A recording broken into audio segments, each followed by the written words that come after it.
स्वामिनारायणः साक्षादक्षरः पुरुषोत्तमः। सर्वेभ्यः परमां शान्तिम् आनन्दं सुखमर्पयेत्। वसुदेवसुतं देवं कंसचाणूरमर्दनं देवकी परमानन्दं कृष्णं वन्दे जगद्गुरुम्। ॐ अक्षरमहं पुरुषोत्तमदासोऽस्मि। ओम।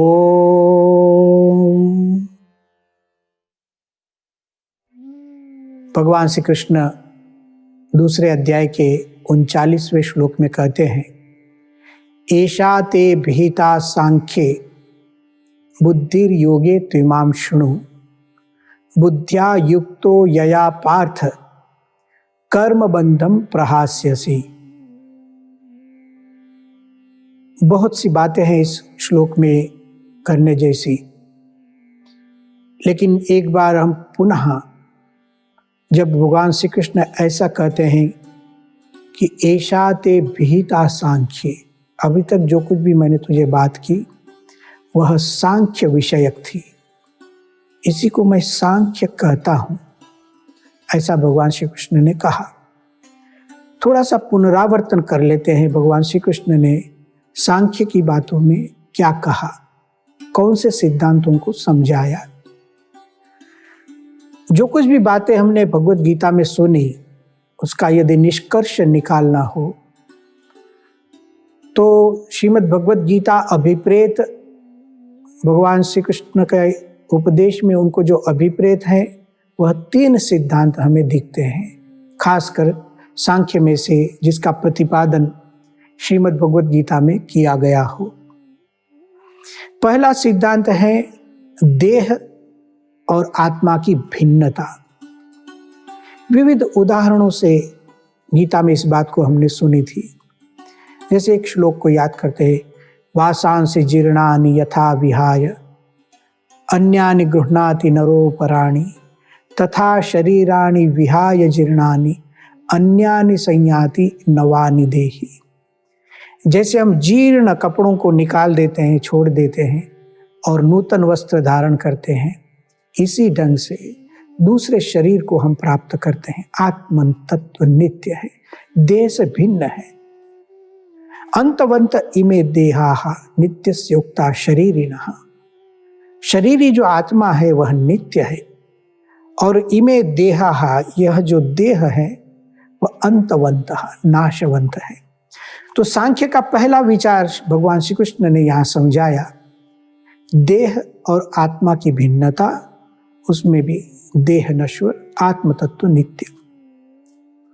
सांख्य का दूसरा सिद्धांत आत्मा का स्वरूप सच्चिदानंद रूप, न जायते म्रियते वा नायं भूत्वा भविता वा न भूयः अजो नित्यः शाश्वतोऽयं पुराणो न हन्यते हन्यमाने शरीरे नैनं छिन्दन्ति शस्त्राणि नैनं दहति पावकः न चैनं क्लेदयन्त्यापो न शोषयति मारुतः इत्यादि। अच्छेद्योयम अदाह्योयम अक्लेद्यो शोष्य एव च। तो यह सब बातें दूसरी रीति से आई कि देह और आत्मा भिन्न तो है, लेकिन आत्म तत्व नित्य है, सच्चिदानंद रूप है। सांख्य का तीसरा सिद्धांत जो भगवत गीता ने समझाया वो जगत की नाशशीलता, परिवर्तनशील पूरा विश्व है, इस सिद्धांत को लेकर गीता आई। जातस्य ही ध्रुव मृत्यु ध्रुवम जन्म मृतस्य च। तो इस ढंग से भगवत गीता ने सांख्य की स्पष्टता की। बहुत आवश्यक बातें हैं। यहां फिर से एक बात हम याद कर लें, क्यों भगवान श्री कृष्ण ने पहले सांख्य को रखा। श्रीमद् भगवत गीता को योग शास्त्र कहते हैं, हम आगे जाकर बात करेंगे। तो उन्होंने योग की बात करनी चाहिए पहले, और योगी की ही करनी चाहिए, लेकिन उन्होंने सांख्य की बात से शुरुआत की।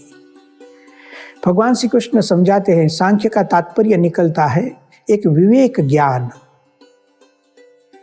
एक विवेचन होना चाहिए, स्पष्ट रूप से यथार्थ ज्ञान होना चाहिए, जिससे हमारा योग ठीक हो।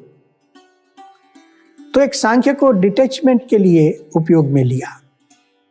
हमें जो देह में आसक्ति है, देह में राग है, वासना है, पहले उसको तोड़ना पड़ेगा।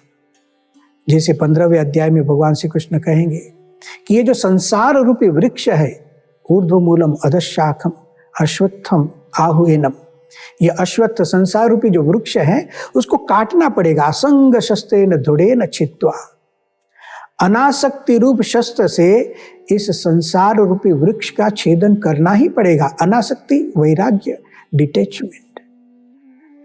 सांख्य से वैराग्य की दृढ़ता भगवान श्री कृष्ण कराना चाहते हैं। उपयोगी है, कर्तव्य में उपयोगी है, और फिर योग से तो पूर्ण प्राप्ति है। हमारे शास्त्रों में आप देखेंगे तो प्रत्येक शास्त्र में विराग की बात, डिटैचमेंट की बात, कुछ पाने के लिए कुछ छोड़ना ही पड़ता है। यह सनातन सिद्धांत समझाते। जैसे हम उपनिषदों में जाए, क्यों भगवान श्री कृष्ण ने पहले सांख्य की बात की और फिर योग की ओर गए। कठोपनिषद का आख्यान यहां सुनने जैसा है। यम और नचिकेता का आख्यान। हम जानते हैं कठोपनिषद में रोचक कथा आती है। नचिकेता नाम का पुत्र, उनके पिता वाजश्रवस यज्ञ कर रहे थे। यज्ञ संपन्न हुआ, यज्ञ में दक्षिणा दी जा रही थी, और इनके पिताश्री को थोड़ा सा लोभ हुआ, और लोभवश होकर जो गायें दी जा रही थी उसमें थोड़ा लोभ किया उन्होंने। नचिकेता देख रहे थे कि दक्षिणा मुक्त मन से देनी चाहिए, लेकिन पिताजी लोभ कर रहे हैं। इसलिए उन्होंने और तो कुछ नहीं कहा, लेकिन उन्होंने एक अलग ढंग से पिताजी को कहा, देखिए आप इन गायों को दक्षिणा में दे रहे हैं, मुझे किसे देंगे? कस्मै माम दास्यसीति। अरे ठहरो, आप बीच में मत बोलो, पिताजी ने नचिकेता को कहा। फिर से उन्होंने पूछा, कस्मै माम दास्यसीति, मुझे किसे देंगे आप? तो ऐसे 2 बार 3 बार पुत्र जब कहता है तो पिता को गुस्सा आ जाता है और बोल जाते हैं, मृत्यवे त्वा ददामी थी, जाओ मैं मृत्यु को आपको देता हूँ। जैसे आज आधुनिक युग में हम कहते हैं मर जाओ, गुस्से में बोल रहे थे। मृत्यवे त्वा ददामी थी, तो सही अर्थ में ये तो पितृभक्त था नचिकेता कि पिताजी ने कहा मृत्यवे त्वा ददामी, तो मैं अब यमलोक जाता हूँ। नचिकेता यमलोक जाते हैं। यमराजा नहीं थे वहां पर, कहीं और गए थे, समझो विजिट के लिए गए थे, जैसे डॉक्टर जाते हैं, समझो किसी को लेने गए होंगे साक्षात। यम नहीं थे वहां। 3 रात वहां भूखे नचिकेता बालक वहां यम के द्वार पर पड़े रहते हैं। 3 रात के बाद यमराज आते हैं। पता चलता है कि एक बटुक आया है, और उनके जो सेवक थे यमराज के, वे भी बताते हैं 3 दिन से भूखे हैं, पहले आप तो अतिथि का स्वागत कीजिए इत्यादि, फिर उनको पूछिए जो कुछ भी जो चाहिए सो। यमराज नचिकेता को बुलाते हैं, स्वागत करते हैं, और फिर कहते हैं कि आपको 3 रात यहाँ रहना पड़ा, आप 3 वरदान मांग लीजिए। नचिकेता 3 वरदान मांगते हैं। पहले वरदान में तो पिता की शांति मांगते, शांतः सुमनः स्यात्, मेरे पिताजी को गुस्सा आया है, पहले उनका गुस्सा शांत हो जाए, सुमनः स्यात्, उनकी मन की प्रसन्नता बनी रहे। यमराज कहते हैं तथास्तु, पहला वरदान मिल गया। दूसरे वरदान में नचिकेता कहते हैं, मैंने ऐसे सुना है आप अग्नि विद्या को जानते हैं, और जिस अग्नि विद्या से हम परम लोक की प्राप्ति कर सकते हैं, आप मुझे वह अग्नि विद्या पढ़ाइए। यमराजा कहते ठीक है तथास्तु, अग्नि विद्या का दान करते हैं। नचिकेता इतने प्रबुद्ध विद्यार्थी थे, बटुक थे, तो जो भी अग्नि विद्या समझाई यम ने, वो सामने सुना दिया। और जब ऐसे अग्नि विद्या को सुनाया तो यमराज प्रसन्न हो जाते हैं, तो एक बोनस देते हैं वरदान, श्रृंकाम एकाम चैनाम गृहाण, एक माला थी उनके पास, वो माला दक्षिणा में देते हैं। फिर जाकर के तीसरा वरदान आता है, जहां नचिकेता ने प्रश्न पूछा है, येयम प्रेते विचिकित्सा मनुष्य लोके अस्ति इति एके नायम अस्ति इति चैके। जब व्यक्ति की मृत्यु होती है तब कोई पूछता है कि अस्ति, कोई रहता है या नहीं रहता है। तो उसमें लोग कहते हैं, कोई कहते हैं हाँ अस्ति रहता है, कोई कहते हैं नहीं रहता है। कौन रहता है कौन नहीं रहता प्रश्न में स्पष्ट नहीं, उत्तर से स्पष्ट होता है नचिकेता ने क्या पूछा था। बहुत कुछ पूछ दिया था नचिकेता ने एक ही प्रश्न में। नचिकेता ने पूछा था, मनुष्य की जब मृत्यु होती है तब कुछ लोग कहते हैं आत्मा अस्ति, आत्म तत्व रहता है, वो मरता नहीं। कोई लोग कहते कि नहीं, आत्म तत्व भी मर जाता है। एक प्रश्न यह था। दूसरा प्रश्न नचिकेता ने यह पूछा था कि मृत्यु के बाद जिसकी मुक्ति होती है, ऐसे जीवात्मा एक परम पद है, विष्णुस्तत्परमम पदम, एक अलौकिक स्थान है, अक्षर अविनाशी स्थान है, पद है, धाम है, जहां अर्चिरादि मार्ग से लोग जाते हैं। ऐसा कुछ लोग कहते हैं कि ऐसा, हाँ ऐसा कोई पद, ऐसा कोई स्थान, भगवान का घर जैसा कुछ है जहां मुक्तात्मा जाती है। कुछ लोग कहते हैं कि ना ऐसा नहीं, ऐसा कुछ है ही नहीं। आप मुझे इसका निर्णय दीजिए। तीसरी बात इस प्रश्न में यह भी गूढ़ रीत से थी।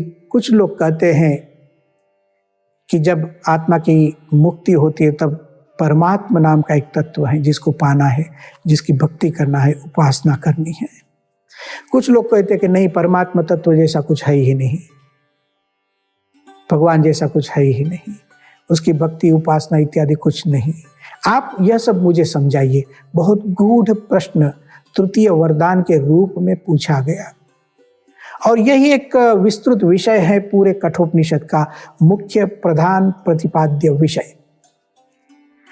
यमराज ने इस प्रश्न को सुना, आश्चर्यचकित हो गए कि इतना छोटा बटु सारी ब्रह्म विद्या को पूछ रहा है एक प्रश्न में। अब जैसे ही प्रश्न को सुना, यमराज ने सोचा कि और इसकी परीक्षा लेनी चाहिए। जिस बात को पूछ रहा है यह बटु, इसका उत्तर तो उत्तम है, लेकिन पात्र को देखे बिना, पात्र की परीक्षा किए बिना ज्ञान नहीं देना चाहिए। इस सिद्धांत के अनुसार यमराज नचिकेता की परीक्षा करते हैं, एक बालक की परीक्षा। यमराज नचिकेता को कहते हैं, देखो बटुक, हे बालक, आप ये क्यों पूछ रहे हैं? आप कुछ अच्छी चीजें मांगिए, आप वरदान में ऐसा कुछ मांगिए कि आपके देह के लिए उपयोगी हो, आपके मन को संतुष्ट करे, आपकी व्यवस्था ठीक हो जाए, ऐसा कुछ मांगिए। प्रलोभन देते हैं। कठोपनिषद के मंत्र देखिए। यमराजा नचिकेता को कहते हैं, शतायुष पुत्र पौत्रान वृणीष्व बहून पशून हस्ते हिरण्यमश्वान। अरे नचिकेता, देखो मैं आपको क्या क्या दे सकता हूं। शतायुष, आप मेरे पास मांग लो, मैं स्वयं काल हूं। लोग मुझे मृत्यु कहते हैं, मैं स्वयं निर्णय करता हूं किसे मारना है, किसे जीवन देना है। जाओ, आपको मैं वरदान दे सकता हूं। शतायुष, आप संपूर्ण आयुष्य उपभोग करो, 100 साल तक जियो। शतायुष, इतना ही नहीं, पुत्र पौत्रान वृणीष्व, आप बड़े हो जाएंगे, आपकी शादी हो जाएंगी, आपको लड़के हो जाएंगे, उनको भी लड़के हो जाएंगे। हाँ, लड़के होना एक आनंद का विषय है, बेटे बेटियां होना, संसार होना आनंद का विषय है। उनके बेटे बेटियों के भी बेटे बेटियां होना, तो यही तो एक आनंद होता है संसार का। कहते हैं यहां पुत्र पौत्रान वरुणीश्वर, इतना ही नहीं, बहून पशून, आपके घर में हस्ती, हिरण्यम, अश्वान, घोड़े, हाथी, गाय, जो भी चाहिए, बहून पशून, ये मैं दे सकता हूं, मेरी सत्ता है। हिरण्यम, मैं सुवर्ण दे सकता हूं। देखिए भारतवर्ष कितना समृद्ध है। हजारों वर्ष पूर्व सुवर्ण की बात कर रहे हैं यमराज नचिकेता को। कृष्ण यजुर्वेद का उपनिषद है। उस समय से व्यवस्था देखिए कितनी है अद्भुत। एक समाज व्यवस्था की दृष्टिकोण से भी थोड़ा सा विचार करेंगे तो हमारे शास्त्र कितने अद्भुत है। वह हमें ऐसे ही पता चल जाएगा। और कहते हैं यमराज नचिकेता को, हे नचिकेता, भूमे है महदायतनम वृणीष्व, मैं आपको राज्य दे सकता हूं। भूमे है महदायतनम, छोटा सा राज्य नहीं, बहुत बड़ी भूमि मैं आपको दे सकता हूं, आप वृणीष्व, उसको मांग लीजिए। स्वयं च जीव शरदो यावद इच्छसी, शतायुष से आगे गए, 100 साल नहीं, चलो यावद इच्छसी, जब तक आपको जीना है तब तक आप जीते रहेंगे, मैं स्वयं मृत्यु हूं, आपको लेने नहीं आऊंगा। इच्छा मृत्यु का वरदान जैसे भीष्म को मिला था, यहां यमराज इच्छा मृत्यु नहीं, इच्छा जीवन की बात कर रहे हैं। स्वयं च जीव शरदो यावद इच्छसी। फिर कहते हैं इतना ही नहीं, नचिकेता को कोई असर नहीं होती है, कोई असर नहीं, सुनते रहते हैं। यमराज ने सोचा और प्रलोभन देना पड़ेगा, सामान्य व्यक्ति को तो एक ही प्रलोभन पर्याप्त है। ब्रह्म ज्ञान की इच्छा होना की इसका महत्व कितना है देखिए। मुमुक्षु किसे कहते हैं, जिज्ञासु किसे कहते हैं, यह जानना हो तो कठोपनिषद पढ़िए, और कठोपनिषद का ही प्रतिबिंब भगवत गीता में है, इसलिए मैं कठोपनिषद की बात कर रहा हूं। यमराज नचिकेता को कहते हैं, ये कामा दुर्लभा मर्त्य लोके सर्वान कामांश छंदत प्रार्थयस्व। ये कामाहा, जितने उपभोग, जितने पदार्थ, वस्तुएं दुर्लभा मृत्युलोके, इस मृत्युलोक में जो चीजें नहीं मिलती है मैं बाहर से लाकर तुझे देता हूं। जैसे आज हम कहते हैं जो भारत में नहीं मिलता है तो हम जापान से ला कर देंगे, अमेरिका से ला कर देंगे, इंग्लैंड से ला कर देंगे। यहाँ अमेरिका इंग्लैंड की बात नहीं, पृथ्वी लोक से बाहर जाकर जिस चीज की भी नचिकेता तू इच्छा करेगा मैं तुझे लाकर दे सकता हूं। ये कामा दुर्लभा मर्त्य लोके सर्वान कामा छंदत प्रार्थयस्व। छंदत अर्थात विचार किए बिना जो भी इच्छा हो प्रार्थयस्व, मेरे पास मांग लो, मैं दे सकता हूं। इतना ही नहीं, इमा रामाहा सरथा सतूर्या नहीं दुषा लंभनिया मनुष्य ही। मैं जो आपको देना चाहता हूं इस तरह की चीजें कोई मनुष्य प्राप्त नहीं कर सकता, केवल आपके पास रहेगी। लोग जानेंगे कि अहो ऐसी चीज तो नचिकेता के पास ही है, लोक में आपकी कीर्ति हो जाएगी, आप समृद्ध बन जाएंगे।